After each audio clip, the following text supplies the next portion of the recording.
नमस्कार, जय हिंद, जय भारत। मैं अभिषेक और आप देख रहे हैं हमारा YouTube channel Rudra IAS academy. दोस्तों, आज के सेशन में, आज की इस वीडियो में हम आपसे बात करेंगे आपके द्वारा पूछे गए CUET से संबंधित सभी प्रश्नों के सवाल जवाब के बारे में। दोस्तों, हम लोग डेली बेसिस पर आपके द्वारा पूछे गए प्रश्नों को लेकर दोस्तों हम लोग आपके आंसर्स देते हैं और इसी क्रम में दोस्तों आज की इस वीडियो में भी हम आपके द्वारा पूछे गए प्रश्नों के उत्तर देने की कोशिश करेंगे। इसके पहले कि दोस्तों हम इस वीडियो को शुरुआत करें, आप सभी से निवेदन दोस्तों कि हमारे चैनल पर नए हो तो चैनल को सब्सक्राइब करिए दोस्तों, बेल आइकन को प्रेस करिए जिससे कि आपके पास वीडियोस की लेटेस्ट नोटिफिकेशन सबसे पहले आप तक पहुंचे। दोस्तों, बिना कुछ समय गवाए आइए चलते हैं अपने प्रश्नों की तरफ। सबसे पहला प्रश्न पूछा है अमन गुप्ता जी ने, जो कि पूछ रहे हैं कि इनके 400 नंबर में से 231 नंबर हैं OBC कैटेगरी से, क्या कोई इनका BHU LLB में कोई चांस है या नहीं। तो देखिए भाई, आपके चांस तो बनते हैं, लेकिन एडमिशन का कुछ कह पाना मेरे लिए मुश्किल है। आपको कॉल लेटर आएगा BHU एडमिनिस्ट्रेशन के तरफ से, लेकिन 100% आपको श्योरिटी दे पाना मुश्किल है कि आपका एडमिशन होगा या नहीं। यदि आपके 240 प्लस मार्क्स होते तब आपकी मैं संभावनाएं पूर्ण रूप से व्यक्त कर सकता था कि आपके एडमिशन होंगे, लेकिन 231 नंबर पे आपको कॉल लेटर आएगा और जहां तक मुझे लगता है कि अंतिम में आपका एडमिशन हो जाना चाहिए और पेड सीट पे भी आपकी संभावनाएं बनेंगी। अगला प्रश्न पूछा है विवेक मिश्रा जी ने। विवेक मिश्रा जी पूछ रहे हैं 178 नंबर हैं इनके EWS कैटेगरी से, क्या कोई भी इनको LLB कॉलेज मिल जाएगा या नहीं। देखिए भाई, BHU को तो छोड़ के, BHU में LLB मिलना मुश्किल है 178 नंबर पे। BHU को छोड़ के जो बाकी यूनिवर्सिटीज़ हैं जो LLB कोर्स ऑफर कर रही हैं आपको, वहाँ पर आपकी पूरी संभावनाएं हैं। वहाँ पर आप रजिस्ट्रेशन करा सकते हैं, काउंसलिंग करा सकते हैं, आपकी पूरी संभावना बन रही है। लेकिन BHU की मैं बात करूँ स्पेसिफिकली तो BHU मिलना आपको मुश्किल है।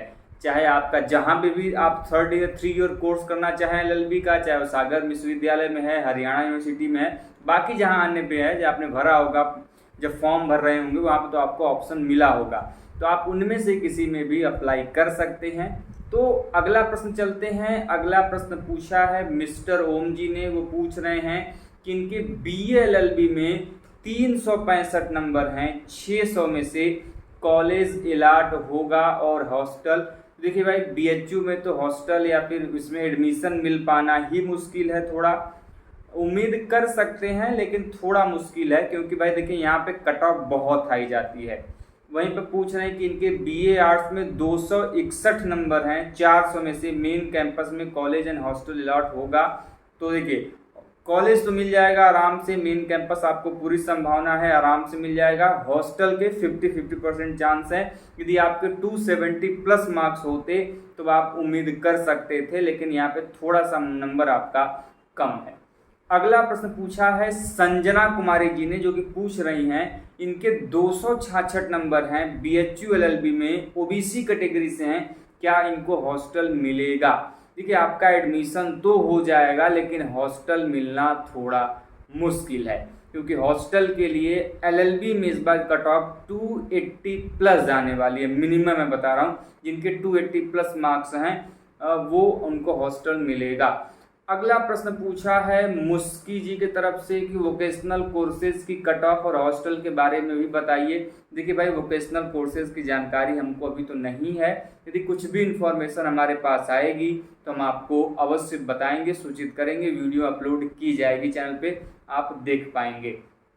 अगला प्रश्न पूछा है रंजीत कुमार जी ने। वो पूछ रहे हैं कि BHU MA हिंदी में इनके 284 नंबर हैं, 400 में से SC कैटेगरी से, क्या हॉस्टल मिल सकता है। जी हाँ, पूरी संभावना है, नो डाउट आपको आराम से हॉस्टल मिल जाएगा, आपको कोई चिंता करने की बात नहीं है। अगला प्रश्न पूछा है प्रतीक गहलोत जी ने। वो पूछ रहे हैं कि सर मैंने 2 यूनिवर्सिटी से रजिस्ट्रेशन कर रहा हूँ और जो यूनिवर्सिटी सेकेंड प्रेफरेंस पे है, क्या उसकी काउंसलिंग पहले स्टार्ट हो जाता है, तो क्या करना चाहिए। देखिए भाई, जिसका भी पहले से मतलब नहीं है कि आप एक यूनिवर्सिटी कर रहे हैं, 2, 4, 5 जितनी यूनिवर्सिटी चाहे आप कर सकते हैं। जिसका पहले रजिस्ट्रेशन होता है उसका पहले आप काउंसलिंग करा लीजिए। फिर बाद में जिसकी होती है बाद में कराइए, कोई दिक्कत नहीं। आप एक के बाद जब भी आपको मौका मिले, आपको भी रजिस्ट्रेशन का समय और काउंसलिंग के समय में काफ़ी लंबा डेट मिलेगा आपको, तो उस बिटवीन आप आराम से दूसरे कॉलेजेस की काउंसलिंग करा सकते हैं आराम से। अगला प्रश्न पूछा है आपके आकांक्षा यादव जी ने कि selected course for preference entry में कुछ नहीं दिखा रहा है, इसका क्या मतलब हुआ?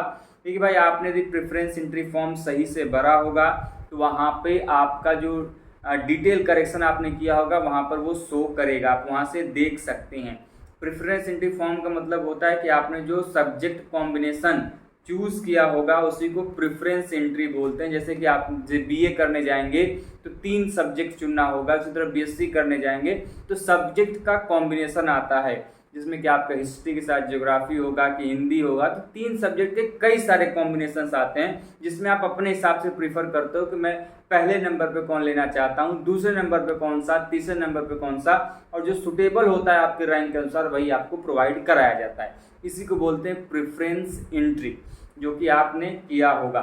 अगला प्रश्न पूछा है अमन कुमार जी ने, जो कि पूछ रहे हैं सर 227 नंबर इनके हैं, ओबीसी कैटेगरी से हैं, फीमेल, कोई चांस है बीएचयू एलएलबी में? देखिए भाई, उम्मीद कर सकते हैं, लेकिन एडमिशन का पूर्ण रूप से कुछ कह पाना मेरे लिए मुश्किल है। आप कॉल लेटर नो डाउट जाएगा बीएचयू एडमिनिस्ट्रेशन तरफ से, आप काउंसलिंग भी कराइएगा, लेकिन मैं आपको श्योरिटी यहाँ से नहीं दे सकता कि आपका एडमिशन होगा या नहीं होगा। अगला प्रश्न है भूपेंद्र सिंह जी का, सर 247 नंबर इनके एलएलबी एससी कैटेगरी से हैं, क्या हॉस्टल मिल जाएगा? हरियाणा से हूँ, 900 किलोमीटर इनका 900 किलोमीटर दूर इनका घर है। तो देखिए भाई, मैंने पहले ही क्लियर कर दिया था हॉस्टल वाले वीडियो में कि आपकी जो डिस्टेंस वाली है मामला है, उसमें आपका जो वैल्यूएशन होता है, जब आप हॉस्टल रैंक बनाया जाता है आपका, तो केवल 20 से 25% होता है। बाकी जो 75% होता है वो आपके जो इंट्रेंस एग्जाम में जो मार्क्स आपने गेन किए हैं वो जुड़ता है। तो इंट्रेंस एग्जाम में जितने बढ़िया आपके रैंक होंगे उसी के हिसाब से आपके हॉस्टल मिलने की संभावना होती है। तो थोड़ा मुश्किल है, कुछ कहा नहीं जा सकता कि देखिए दूरी के हिसाब से ही आपको एडमिशन हॉस्टल में नहीं दिया जाएगा। एडमिशन भले हो सकता है लेकिन हॉस्टल के लिए थोड़ी सी दिक्कत हो जाएगी। अगला प्रश्न पूछा है रविकेश जी ने, पूछ रहे हैं कि एक वीडियो में CUET LLB से सम्मिलित चारों विश्वविद्यालयों पे बना दीजिए कि सीट कितनी है, हॉस्टल कितनी है, लाइब्रेरी क्या है, बीएचयू के बाद सेकेंड पे किसको चूज करें, इस पर एक वीडियो बनाइए। कोशिश करूंगा कि आप लोगों को जल्द ही इस टॉपिक पे वीडियो मिलना चाहिए कि आपको कौन कौन से कॉलेजेस को चूज करना चाहिए, क्या कुछ करना चाहिए, मेरी पूरी कोशिश होगी आप सभी के लिए। अगला प्रश्न पूछा है कि सर जी CUET PG में इनका 400 में से 277 नंबर है, बीएचयू में एडमिशन हो सकता है कि नहीं? ये ओबीसी कैटेगरी से हैं, MA हिंदी, आराम से आपको एडमिशन हो जाएगा आपका, आप आराम से हॉस्टल भी पाने की पूरी संभावना है, आप आराम से पा जाएंगे, इसमें कोई दिक्कत नहीं है, नो डाउट।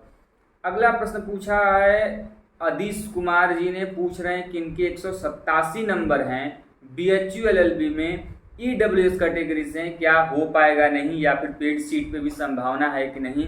तो मैंने पेड सीट वाले कट ऑफ में पहले ही क्लियर कर दिया था कि देखिए भाई, पेड सीट की जो कट ऑफ होती है वो थोड़ी हाई होती है, तो जिनके 230 प्लस जिनके मार्क्स हैं वो पेड सीट के लिए सोच सकते हैं एक बार को, लेकिन आपके जो मार्क्स हैं वो 187 है, थोड़े कम हैं, तो थोड़ा मेरे लिए कह पाना मुश्किल है कि भाई देखिए होगा कि नहीं होगा। बीएचयू तो मुश्किल है, बाकी जगह आप देख सकते हैं। अगला प्रश्न पूछा है शाह जी ने, जो कि पूछ रहे हैं इनके 275 नंबर हैं, 400 में से जनरल कैटेगरी से हैं, क्या इनको बीएचयू LLB मिलेगा? बिल्कुल 100% आपको आराम से बीएचयू LLB में आप इस बार एडमिशन पाने वाले हैं, नो डाउट। मैंने पहले ही जो कट ऑफ बताई थी और उसमें पहला रैंक जिसका था मैंने वो भी बताया था, सब कुछ आपको डिटेल मैंने सब कुछ बताया वीडियो पे। यदि आपने नहीं देखा है तो चैनल पे जाइए, चैनल को विजिट करिए, वहाँ पे आपको कई सारे वीडियोस आपको मिल जाएंगे। अगला प्रश्न पूछा है अजय सिंह यादव जी ने। अजय सिंह यादव जी पूछ रहे हैं कि सर मेरे 275 नंबर हैं LLB में, ओबीसी कैटेगरी, बीएचयू मिलेगा या फिर नहीं मिलेगा? आराम से भाई, नो डाउट अजय जी, आपको आराम से एलएलबी में एडमिशन आपका हो जाएगा। 275 नंबर भी हैं और ऊपर से आपका ओबीसी कैटेगरी भी है, तो आराम से आपका बीएचयू में एडमिशन हो जाएगा। अगला प्रश्न पूछा है आदित्य के जी ने, जो कि पूछ रहे हैं इनके 333 नंबर हैं, BHU arts and social science में हॉस्टल मिल सकता है? जी हाँ, पूरी संभावना है आपको हॉस्टल मिलने की, कोई दिक्कत नहीं होनी चाहिए, आराम से आपको हॉस्टल मिल जाएगा। अगला प्रश्न पूछा है राहुल वर्मा जी ने, जो कि पूछ रहे हैं कि भैया जी पब्लिक एडमिनिस्ट्रेशन कोर्स में हॉस्टल की फैसिलिटी अवेलेबल होगी? देखिए सीट कम है, हॉस्टल जरूर मिलता है लेकिन सीट कम है, इसका ध्यान रखिएगा। मैंने पहले ही हॉस्टल वाली जो वीडियो बनाई थी उसमें मैंने बोला भी था कि जिस कोर्स में जितनी सीट होती है उसकी लगभग 25 से 30% सीटें ही अलॉट होती हैं, मैक्सिमम, इससे ज़्यादा नहीं। तो जहाँ पर सीटों की संख्या ही 30 है या 40 है या फिर कह लें 10 है, 12 है, तो वहाँ पे 1 या 2 या 3 या 4 सीट ही अलॉट होती हैं हॉस्टल की, सभी कैंडिडेट्स को नहीं होती है, मैंने अलग से वीडियो में आपको बताया था।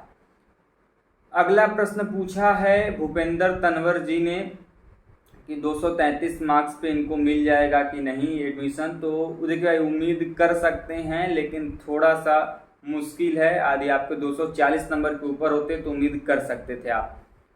अगला प्रश्न पूछा है आपके सर सीयूईटी पीजी में इनके 232 मार्क्स हैं, ईडब्ल्यूएस कैटेगरी से बीएचयू एलएलबी में पेड सीट पे हो जाएगा कि नहीं? देखिए भाई आपकी संभावनाएं तो हैं, नो डाउट आपकी संभावनाएं हैं, लेकिन क्लियर कह पाना कि आपका एडमिशन होगा या नहीं थोड़ा मुश्किल है। 240 का राउंड होते तो मैं कह सकता था, क्योंकि एक एक 2-2 नंबर का फेयर होगा आपका। जब आप पेड सीट का काउंसलिंग कराएंगे तब आप देखेंगे कि एक एक 2-2 नंबर से कितना आपका बढ़ेगा घटेगा।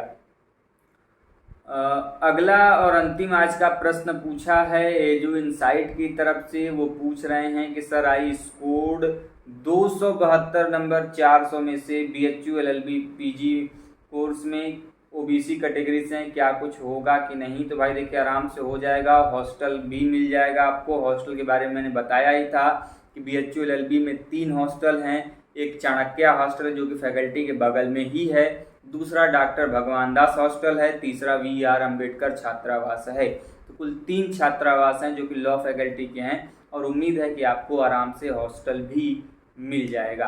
तो दोस्तों आज के इस सेशन में अभी के लिए बस इतना ही। उम्मीद करता हूं दोस्तों कि आप सभी के प्रश्नों के जवाब मिल गए होंगे। दोस्तों यदि आपका भी कोई प्रश्न हो तो हमें कमेंट बॉक्स के माध्यम से जरूर पूछिएगा। मिलते हैं दोस्तों इसी प्रकार के अपडेट और इन्फॉर्मेशन के साथ नेक्स्ट वीडियो में। तब तक के लिए जय हिंद, जय भारत, हर हर महादेव।